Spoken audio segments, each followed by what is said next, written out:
रिंकू अपने कॉलेज जा रही थी, लेकिन आज उसका मन ठीक नहीं था। लेकिन फिर भी वह मन मारकर कॉलेज गई, क्योंकि कॉलेज में आज एक बहुत महत्वपूर्ण सेमिनार था। उसके छोटे भाई की तबीयत ठीक नहीं थी, इसीलिए उसका मन भाई के तबीयत पर ही टिका हुआ था।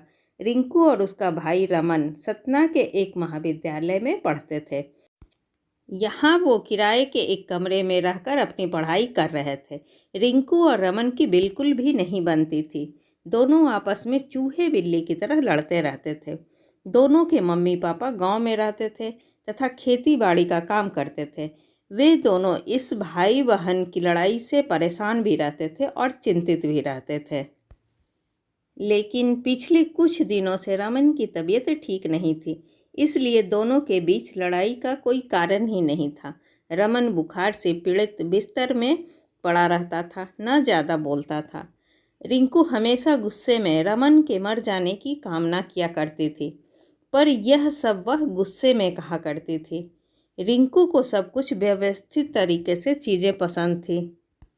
रमन एक तो घर में सबसे छोटा और लाडला था तथा लापरवाह भी था, जिसकी वजह से कमरे में चीज़ें यहाँ से वहाँ अव्यवस्थित कर दिया करता था और रिंकू की कई काम की चीज़ें गुमा दिया करता था, जिसकी वजह से दोनों के बीच में लड़ाई हुआ करती थी। कई बार रिंकू गुस्से में रमन के लिए बुरा भला बोला करती थी। एक बार रिंकू का पेन नहीं मिल रहा था, जिसके बाद दोनों भाई बहन की जमकर लड़ाई हुई। बाद में रिंकू गुस्से में कहती है कि भगवान, ये मर क्यों नहीं जाता, मेरा जीवन बर्बाद करके बैठा है। गुस्से में ऐसी बातें वह कई बार बोल दिया करती थी। रमन ये सब सुनकर मुस्कुरा देता और बहन को चिढ़ाकर भाग जाता।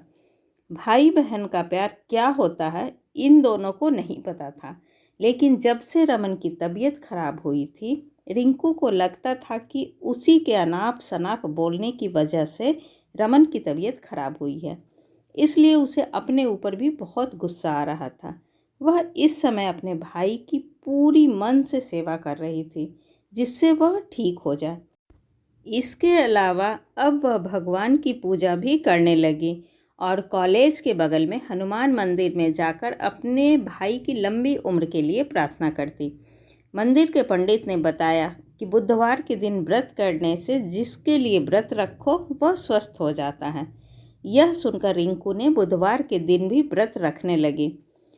रमन को जब पता चला कि रिंकू इस समय उसके स्वस्थ होने के लिए व्रत रखती है, तो उसके मन में अपने बहन के प्रति श्रद्धा बढ़ गई और उसने भी अपने मनोबल को बढ़ा लिया कि वह भी जल्दी ठीक हो जाएगा, जिससे उसकी पेटू बहन को व्रत न रखना पड़े।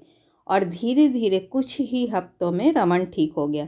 रिंकू बहुत खुश हुई और उसने मन ही मन निश्चय किया था कि अगर भाई ठीक हो जाएगा तो वह मैहर में शारदा माँ के दर्शन करने जाएगी।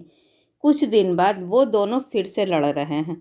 आखिर भारत में भाई बहन का प्यार का मतलब ही है कभी एक दूसरे से लड़ना, तो कभी एक दूसरे के लिए दूसरों से लड़ना, तो कभी एक दूसरे के कपड़ों, पेन और बैग के लिए लड़ना।